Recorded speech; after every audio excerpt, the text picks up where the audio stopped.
और इस वक्त एक बड़ी खबर दिल्ली से आ रही है। सफदरजंग एनक्लेव एरिया के डियर पार्क में एक 30 साल के व्यक्ति का शव मिला है। कनॉट प्लेस इलाके में एक लावारिस शव बरामद हुआ है। ये घटना दिल्ली के अंबेडकर नगर की है, जहां पुलिस टुकड़ों में मिली लाश का सिर्फ 2006 को 6:30 या 6:45 का टाइम रहा होगा और एक फोन आया। मैंने एक डेड बॉडी गेट नंबर 3 के ठीक सामने रखी है। में जो है वो ऑन एन एवरेज 500 मर्डर एक साल में होते हैं। I haven't come across any such case in last 23 years. सबसे बड़ी चीज तो ये थी कि पूरे सिस्टम को चैलेंज कर रहा था। Maybe overseas there are some parallels, but in Indian context, I haven't come across anybody who has done such murders and to get away also for a long time. If this can happen in the capital city of the country, then which other city could be safe? अगर इस murder में तुम मुझे पकड़ सकते हो तो पकड़ के दिखाओ। 20 अक्टूबर 2006 को सुबह की बात है कि करीबन 6:30 या 6:45 का टाइम रहा होगा और एक फोन आया। और उस टाइम पर मैं थाने में ही मौजूद था। ड्यूटी अफसर बालकृष्ण साहब थे। ओए ठुल्ले, तुम्हारे 2 लड़के लगा रखे हैं तुमने और वो साले कुछ नहीं कर रहे। मैंने एक डेड बॉडी तिहाड़ के गेट नंबर 3 के ठीक सामने रखी है। बालकृष्ण ने फोन किया, जो हेड कांस्टेबल वहाँ तैनात किया गया था, जाके देख तो कोई डेड बॉडी तो वहाँ रखी हुई नहीं है। वो हेड कांस्टेबल गया, वहाँ जाकर के देखा कि एक टोकरी रखी हुई है। टोकरी बंधी हुई थी, बहुत अच्छी तरह बंधी हुई थी। थोड़ा सा उसने खोल के देखा तो उसमें डेड बॉडी थी। जब हम वहाँ पहुँचते हैं तो देखते हैं कि बंडल जो बंधा हुआ था वो टोकरी थी, एक टहनियों की बनी हुई टोकरी, जैसे फ्रूट की टोकरी होती है। टोकरी में एक डेड बॉडी रखी हुई थी जिसका उम्र करीब 28-30 साल था और उसका रंग सांवला और उसकी गर्दन कटी हुई थी। बॉडी को अखबारों से पहले ढक रखा था ताकि खून ना बहे। उसके बाद में उन्हें कपड़े लगा रखे थे, अच्छी तरह से प्लास्टिक लगा रखा था, खून का कतरा बाहर नहीं आता टोकरी से। उससे पहले होशियार सिंह साहब ने वो चिट्ठी रखी हुई थी, उसको खोल लिया था और उसमें बहुत ही गंदी गालियाँ पुलिस की लिखी थी। अब तक मैं नाजायज केस झेलता रहा हूँ, लेकिन मैं अब हकीकत में मर्डर किया हूँ। तुम लोग मुझे कभी भी नहीं पकड़ पाओगे। मैं कोई गंगवार नहीं हूँ कि मुझे केस खुलने का डर लगा रहेगा। अगर इस मर्डर में तुम मुझे पकड़ सको तो पकड़ कर दिखाओ। तुम्हारे इंतजार में तुम लोगों का बाप और तुम्हारा जीजा जी सीसी। ये उस समय लोगों को लगा एक सामान्य घटना है और सबने उसी तरीके से कवर किया सारे अखबारों में। लेकिन इसके कुछ ही दिन बाद एक अखबार में एक नोट छापा गया जो बताया गया कि उस डेड बॉडी के साथ एक चिट्ठी मिली थी और उस चिट्ठी के कंटेंट जो है वो उसमें छापे गए थे, जिसमें ये लिखा गया था कि अगर दम है तो मुझे पकड़ के दिखाओ। जिसके बाद इस केस का जो है वो पूरा रुख बदल गया। Whatever police station jurisdiction the bodies found, the FIR is registered in that police station. Jail comes under police station Harinagar. It was morning hours when this body was recovered and the body was only with one undergarment, essentially totally nude. मेरा विचार था कि फिर पुणे से आएगा, ये लोग करेंगे, ये मेरा एंटिसिपेशन था। तो अब ये हुआ कि चाहे वो इत्तेफाक क्या समझिए या मेरा एंटिसिपेशन करिए कि वहाँ पे फोन बालकृष्ण के पास में आया, जैसे बालकृष्ण साहब ने मुझे बताया। क्या किया रे तुमने? कुछ किया तुमने बॉडी का? बालकृष्ण साहब ने कहा कि भाई साहब कर रहे हैं। अब भाई साहब पे आ गया साला। तुमसे कुछ नहीं होने वाला। अपने एसएचओ का फोन नंबर दो। और बालकृष्ण साहब ने एसएचओ होशियार सिंह साहब का फोन नंबर उनको दे दिया। एक फोन लास्ट में उनके पास में आया तो होशियार सिंह साहब ने कहा भाई ऐसा क्यों कर रहा है, आप क्या बात है? तो उसने कहा ये जो हेड कांस्टेबल खड़ा है ना बलबीर, इसने मेरे साथ जेल में जाती की थी। इसके बाद में मैंने फोन ले लिया। 2-4 क्वेश्चन पूछे तो मेरे को थोड़ा नाराजगी स्टार्ट होगी। मैंने कहा रे तू दुष्ट मान नहीं रहा है। साले तू कौन होता है मुझे चैलेंज करने वाला? मैं तुझे चैलेंज करता हूँ, तोहफे आते रहेंगे। जिसने ये लेटर लीक किया वो चाहता था कि ये इतना बड़ा केस है ये सबके सामने आए, क्योंकि अगर ये लेटर नहीं आता तो ये कोई केस नहीं होता। हर साल जो है 40 से 50 केस अनआइडेंटिफाइड डेड बॉडी के दिल्ली पुलिस में रहते हैं जिन्हें वो सॉल्व नहीं कर पाती है, सिर्फ इस वजह से क्योंकि वो अनआइडेंटिफाइड होते। जब डेड बॉडी मिली 3 दिन 72 घंटे तक जो है अनआइडेंटिफाइड डेड बॉडी को रखा जाता है, प्रिजर्व किया जाता है। अगर 72 घंटे में उसको कोई शिनाख्त उसकी नहीं करता है तो उसको पुलिस जो है वो जाके उसका अंतिम संस्कार कर देती है। तो कोई उसके बाद पूछने वाला नहीं होता कि भाई जो हमारी डेड बॉडी थी उसका क्या हुआ। और इसी तरीके से ये केस भी रह जाते हैं। इन्वेस्टिगेशन की स्ट्रेटजीज होती हैं, जैसे नंबर 1 ये देखना था कि भाई अब वो कहाँ से फ़ोन किया। सबसे पहला फ़ोन हमने कंट्रोल रूम से पूछा, तो कंट्रोल रूम से हमारे को 2 फ़ोन आए, जिसमें एक फ़ोन जो था नांगल रयासी का किया गया था सबसे पहला जो फ़ोन, और दूसरा फ़ोन जो है वो तिलक नगर से किया गया था। एसटीडी के पास जाके पूछा तो वहाँ एक राम बाबू चौरीसर नाम का लड़का बैठा हुआ था। उससे पूछा सुबह से कितने फ़ोन आपके पास किसने फ़ोन किए हैं? कि साहब एक ही आदमी मुझे फ़ोन करके गया है। कि सर वो सांवला सा रंग का है और यही 28-30 साल का उम्र का रहा होगा और हाइट उसकी मीडियम टाइप की थी, ज़्यादा ना छोटा था ना बड़ा था। तो उससे पूछा कि भाई आप इसको यदि हम दिखा दें तो पहचान कर लोगे? उसने कहा सर हाँ पहचान कर लूँगा। हालांकि हमने उसके साथ में स्केच बनाने के लिए बाद में ले गए थे। See, in letter he had mentioned that he has been falsely arrested. अब कान खोलकर सारे दिल्ली पुलिस सुन लो कि अब तक मैं नाजायज केस झेलता रहा हूँ। That was his allegation against police in a couple of cases, serious nature. He didn't deny his criminal record. He didn't say that he was an innocent man and he was this thing. But he said that maybe he was hauled up or arrested for a couple of crimes, maybe for whom he was not even responsible. अब चिट्ठी में जो word लिखे हैं उसमें था कि मैंने मर्डर किए हूँ। ये भाषा साधारणतया बिहार के लोगों की होती है और मैं कोई गैंगवार नहीं हूँ। गैंगवार का वर्ड जो है ज्यादातर पुलिस की भाषा या तो होती है या क्रिमिनल्स की भाषा होती है। इसके बाद में 2003 की डेड बॉडी का भी उसमें जिक्र किया हुआ था कि मैंने 2003 में भी एक डेड बॉडी डाली थी और जिसमें आप कुछ नहीं कर पाए थे। अब तफ्तीश में मैंने पूछा कि 2003 में कोई मर्डर दिसंबर के महीना उसने बताया था उसने, वो हुआ है कि नहीं, हरिनगर में है कि नहीं है। अब ये बड़ा अचंबा लगा कि जो डेट बताई थी या 2 महीना बताया था उसी साल 2003 में एक डेड बॉडी गेट नंबर, ये 3 नंबर था जहाँ पर अभी डेड बॉडी मिली थी, और गेट नंबर 1 थोड़ा सा आगे वहाँ पर एक डेड बॉडी थी और वो केस चला था, तफ्तीश की गई थी, लेकिन उसका कोई क्लू नहीं पता लगा था कौन मारने वाला है, कौन मरने वाला है। मरने वाले तक का भी नहीं पता लग पाया था, इसलिए वो केस, हम इसको वर्ड बोलते हैं, अनट्रेस चला गया। वो भी हेडलेस बॉडी थी तो पता नहीं चल पाया किसने मारा।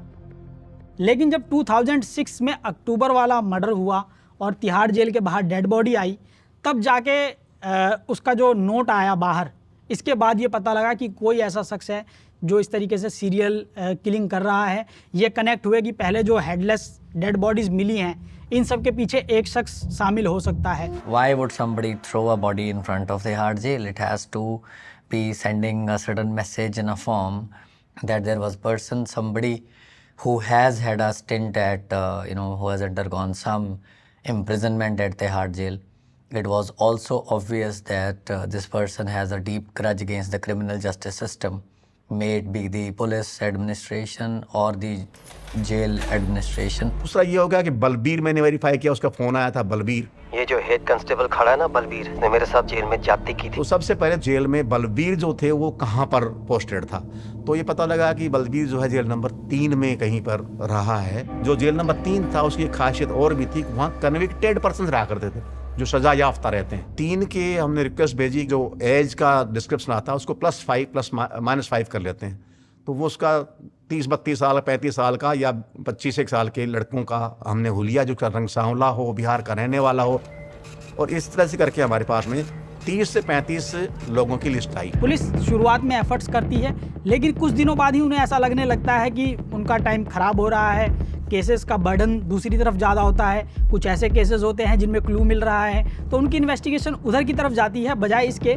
कि एक अनआइडेंटिफाइड डेड बॉडी के पीछे वो लगे रहें। 25 अप्रैल को मुझे होशियार सिंह साहब ने बताया कि यार एक डेड बॉडी और डाल दी गई है, आप तुरंत आओ। जब मैं वहाँ पहुँचा तो बड़ा अचंबा लगा कि जो डेड बॉडी रखी गई थी 1 सेंटीमीटर भी लेफ्ट राइट नहीं थी, बिल्कुल वो एग्जैक्ट प्लेस के ऊपर वहाँ डेड बॉडी रखी हुई थी।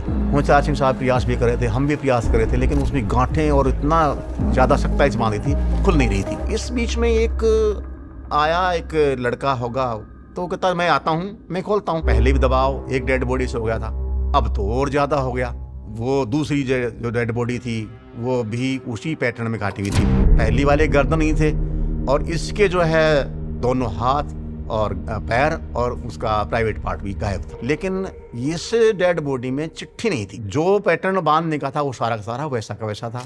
इतने में फ़ोन आता है कि भाई इसके जो है पार्ट्स जो हैं वो वहाँ पर डले हुए हैं 30 हज़ारी कोर्ट में। Pattern of how the body was dumped, it was pretty certain that somebody wouldn't have stood there for long after disposing the body, because this was not a crime being committed at the spot where the body was found. It was pretty clear that this is done at some other place, and body has just been dumped For, of course, it was pretty obvious that it is for sensationalizing. जब ये घटना हुई थी उस time इतने CCTV cameras Delhi में नहीं लगे हुए थे, ऐसा कोई भी साधन नहीं था जिससे आइडेंटिफाई हो सके कि कौन है। तो एक तरीके से कहें जैसे धूल में कहा जाता है लठ मारना, पुलिस वही कर रही थी। उनके पास कोई सुराग नहीं था, कोई क्लू नहीं था।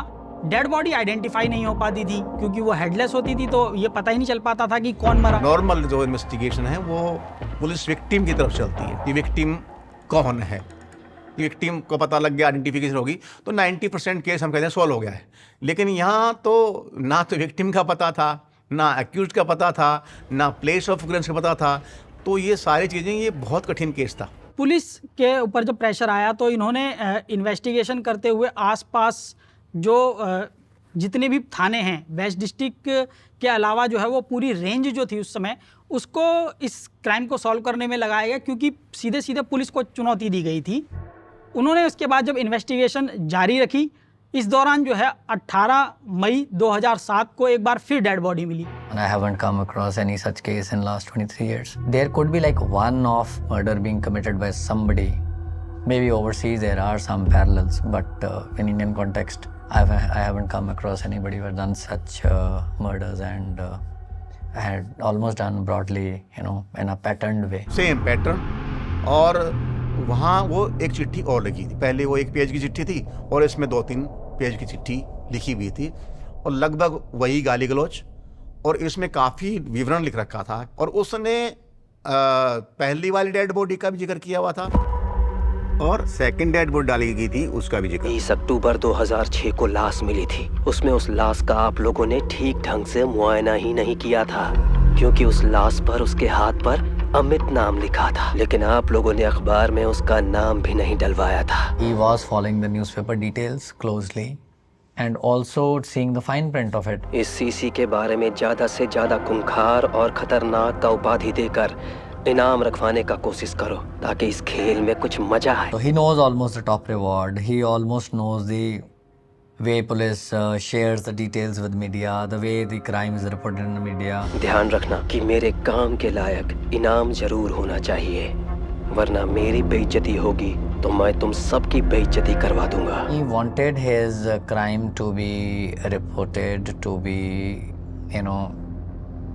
seen through his crime, not he per se is seen. यदि आप लेटर दोनों देखें, लिखाई का पैटर्न वही था, भाषा वही थी, और जो शब्द यूज किए गए थे वो लगभग सेम थे, और हैंड राइटिंग भी सिमिलर थी।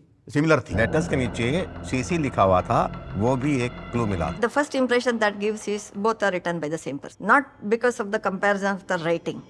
I'm talking the content of the letter. I'm Dr. Shivratnama Lalitvaya, Director, School of Criminology, Crime Science and Behavioral Sciences. When the scientific content analysis of these two letters are done, the kind of language used, the kind of slangs used, the kind of sentences framed or formed in terms of quality and the content, both are done by the same person. It clearly says that the person claims to have committed certain murders in the past, and he also has a plan of committing some more in the future, for which he is trying to say that the present system is responsible. And somebody who is not only feeling victimized but wants to do something to undo it. He is not part of any system in sense like he can do it something legally. Whatever is in his power to do it, he is trying to do it, and to get away also for a long time. While communicating, he also says that in a year probably if I don't do 7-8 murders like this, I can't be remaining peaceful. मैं CC ये बात सीना तान कर कबूल कर रहा हूँ कि करीब साल में कम से कम 7-8 मर्डर हर हाल में करता हूँ, वरना मेरा दिमाग पागल होने लगता है। This talks of the psychological urge to kill. In a span of 4 or 5 months, you have 3 or 4 murders. Although different body parts were dumped in different parts of Delhi, one of the sizable portion of the body part was always outside TR jail. Then also, if you cannot catch someone, you cannot even nab the person, you cannot even spot a person, and it remains a blind case, that speaks volume about the investigation and the competence of the Delhi police itself. See, the bodies were not found in quick succession. There was a fair gap between one incident and another, and it was not that the body was intact. Sounds very oxymoronic that there was a pattern and not a pattern at the same time. जब 18 मई का time आ गया तो हमारी meeting फिर हुई, बातें हुई। बात होने के बाद डिसाइड हुआ कि भाई आप को क्या क्या चाहिए। मैंने कहा सर मुझे दिलीप कौशिक चाहिए, और आदमी मेरे 3-4 लड़के हुए हैं, गाड़ी हमारे पास में नहीं है, क्या करें, हमारे पास क्लू हैं, कितने दिन और लोगे। मैंने कहा सर 2-3 दिन का टाइम आप हमें दे दीजिए, यदि 3 दिन हम नहीं कर पाते तो आप हमारे से तफ्तीश ले लीजिएगा। कहता ठीक है, अब से ना क्राइम टीम काम करेगी इसके ऊपर, ना स्पेशल सेल काम करेगी, 3 दिन तक सुंदर सिंह यादव साहब की ही टीम काम करेगी। और उन्होंने पूछा है कि आपको कौन सी टीम चाहिए। मुझे नरेंद्र पहलवान, वीरेंद्र त्यागी, दिलीप कौशिक, रोहतास चाहिए और 2 गाड़ियाँ दे दी। 18 मई को इतना दबाव आ गया कि प्रेस पीछा कर रही है और एक तरह से हम बिल्कुल फेल होते जा रहे हैं। लेकिन उधर से हमारे पास क्लू भी हैं। 98 के पहले 97 में एक मर्डर हुआ था नॉर्थ वेस्ट डिस्ट्रिक्ट में। इस मर्डर की तरह है, उस मर्डर में भी उस आदमी के हाथ नहीं थे, पैर नहीं थे, लिंग नहीं था, गर्दन नहीं। नरेंद्र ने वो देख करके किसी तरह से उसको मुखबर का सुराग मिलने लग गया था। पुलिस को कैसे पता किसने क्या करा? पुलिस तो अपने थाने में बैठी है, अपने घर बैठी है, एक मुखबर ही ढूंढता है किसने कहा केस करा, किसने क्या कहानी करी।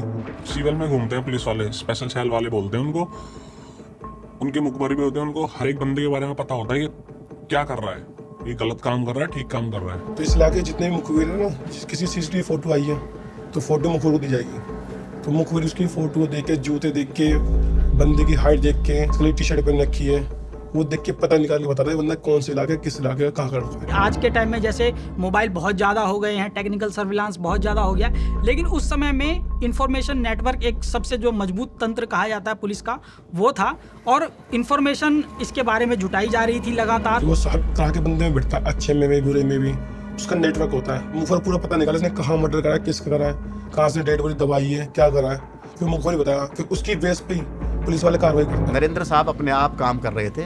उनके मुखबर ने बताया है कि एक आजादपुर मंडी में डॉक्टर है जिनके पास में इसी हुलिये का व्यक्ति आता है। अब हमारे को लीड कर रहे थे नरेंद्र पहलवान, मैं सपोर्ट कर रहा था नरेंद्र पहलवान को। तो 2 बजे मैं, दिलीप कौशिक और नरेंद्र पहलवान तीनों ही थे, और बाकी टीम को हमने साइड में आके पीछे रख दिया। जब हम वहाँ पहुंचे तो एक डॉक्टर बैठे हुए थे, और वहाँ हमने डॉक्टर से पूछताछ शुरू करी। मैं क्योंकि मैं सिविल में था, स्पेशल स्टाफ में था, मैंने आई कार्ड निकाल के उनको दिखाया कि मैं जो है सुंदर सिंह यादव हूँ और स्पेशल स्टाफ में वेस्ट डिस्ट्रिक्ट में मौजूद हूँ, और हम एक मर्डर की इन्वेस्टिगेशन कर रहे हैं रोज, इसलिए आपके पास में आए। मैंने वो नाम लिया होगा कि इसी टाइम में एक फोन डॉक्टर साहब के पास में आ गया। तो वही फोन उसका हुआ, पहलवान नरेंद्र ने उसको थप्पड़ जड़ दिया, और उसका क्वेश्चन सटीक क्वेश्चन था, यही उसी का फोन है ना। उसने कहा, हम उस डॉक्टर को लेकर के हमारे टैगोर गार्डन ऑफिस में आ गए। डॉक्टर ने मुझे बताया कि ये आदमी है, इसकी 5 बेटियां हैं, 5 की डिलीवरी मैंने कराई है, और इसका नाम चंद्रकांत झा है। मैंने कहा साहब एक बार ये जो चंद्रकांत झा था, इसका मेरा साला है, उसकी कुछ अनबन हो गई थी, और उसको चंद्रकांत झा बहला फुसला कर ले गया। मुझे पता लगा कि चंद्रकांत झा मेरे साले को ले गया है। पहले भी मुझे मालूम था कि ये केसों में बंद रहा है और मर्डर भी किया हुआ है। मैं उनका पीछा करते उसके कमरे में गया, तो कमरे में गया तो पाता क्या हूँ कि चंद्रकांत झा ने मेरे साले के गले पे छुरी लगा रखी है, लगभग मार देता यदि मैं नहीं पहुँचता। और वो आज 4 बजे आना था, अब आप मुझे यहाँ लेके आए और वो मिलेगा नहीं। तो मैंने कहा यार अब तू ऐसा कर कि फ़ोन से बात कर उस फ़ोन नंबर से। उसने उस फ़ोन को नंबर मिलाया और उसने बात की, भाई आप आने वाले थे, आए नहीं। कहा कि भाई ठीक है, कल मैं 4 बजे आऊँगा। 19 को हम 4 बजे सब लग गए, सब के सब कोई किसी बेस में लगे, और मैं भी लगा। मैंने लुंगी कुर्ता पहना, केला बेचने वाला मैं बन गया। फ्रंट लाइन लड़के थे वो तो लगे हुए थे, बाकी जो मेरे जैसे लंबे कद के हैं या पहचान जिनकी हो सकती है पुलिस वालों की तरह से हैं, वो थोड़ा सा पीछे हट के रखा सेकंड, लेकिन गाइडेंस के लिए मुझे रहना पड़ता था। मतलब जैसी परिस्थिति होती है उस तरह से इन्वेस्टिगेशन को स्टार्ट किया जाता है। उसके बाद में 4 बज गए, गर्मी का दिन था, बहुत परेशान हो लिए, और उस टाइम पर मेट्रो रेल बन भी रही थी, आंधियाँ, गर्मियाँ, और बुरा हाल हो गया। हम वहाँ 4 बजे तक वो आया नहीं। तो अगली स्ट्रेटजी के लिहाज से सोचने से पहले हमने CDR को देखा। एक फ़ोन नंबर चंद्रकांत झा का था, एक फ़ोन उसकी पत्नी का था, जो डॉक्टर साहब ने एक फ़ोन तो अटेंड किया था, और एक नरेंद्र पहलवान ने जो थप्पड़ मारा था, तो एक फ़ोन उन्होंने उनकी पत्नी का बताया था। CDR में देखा कि ये टाटा के फ़ोन नंबर 2 थे, टाटा एंड रिलायंस के दोनों फ़ोन यदि हम देखते हैं तो उस टाइम पर वो लोकेशन एक जगह नहीं दिखाते थे। वो लोकेशन दिखा रहा था जब भी वो बात होती थी, नजफगढ़ टू नरेला और जहांगीरपुर दिखाता था, पूरा एरिया दिखाता था। तो अब वो एरिया दिखाने के बाद उसको कैच करना बहुत मुश्किल, इतना बड़ा इलाका है। ठीक है, अब इनमें से नंबर छांटे जाएं। एक नंबर ऐसा आ रहा था जिससे बहुत बार फ़ोन से बातें हुई हैं, लगातार बहुत बार बातें हुई, और कभी कभी तो 2 मिनट 3 मिनट की बातें हुई। और ये फ़ोन का लोकेशन एड्रेस जो आया था वो अलीपुर का आया था। 20 मई को हम अलीपुर चले गए। सब गलियां बांट दी गई, 5 गली तेरी, 4 गली तेरी, और उनका पर्पज़ था कि वहाँ जो आदमी निकल रहे हैं या आ रहे हैं, जा रहे हैं, उनसे पूछना भाई यहाँ पर कोई किराएदार पे रहता है कि नहीं रहता है, चुपके पूछ लिया। उनको ये नहीं बताना था कि मर्डर, मैंने इंस्ट्रक्शन देकर मर्डर वाला मामला है। अब मैंने उनको सारों को कहा कि भाई अब तो कोई और क्लू नहीं रहा, मुझे लगता है कि हम बिल्कुल ज़ीरो फेलियर हो रहे हैं। 18, 19, 20 आज का हमारा दिन है और अब हमारे को मिलेगा नहीं। अब क्या होता है इन्वेस्टिगेशन में, हरदम माइंड में रहता है यार क्या किया जाए, अगला क्या किया जाए। तो मैंने ड्यूटी अफसर को फ़ोन किया। मेरे को याद आया कि डॉक्टर का शाला जो है वो वहाँ पर बैठा हुआ है, 3-4 दिन से उसको हम खिला रहे थे। ये साला ये भी तो कुछ बताए। जो हेड कांस्टेबल ड्यूटी अफसर था उसने उससे पूछा और इमीडिएटली मुझे वापस फ़ोन किया कि सर ये बता रहा है कि जो वो चंद्रकांत झा है उसके पास में एक रेहड़ा है और रेहड़े पे एक इंजन लगा हुआ है। उसके बाद में फिर मैंने नरेंद्र पहलवान को फ़ोन किया, पहलवान जी देखिएगा कि एक ऐसा रेहड़ा है जिसपे इंजन लगा हुआ है। बात करते करते नरेंद्र ने कहा कि सर ये तो रेहड़ा तो ये खड़ा हुआ है। तो बोला सर कहाँ घुसूँ, किधर जाऊँ? मैंने कहा जहाँ गेट के पास में घुसा रखा हुआ उधर घुस।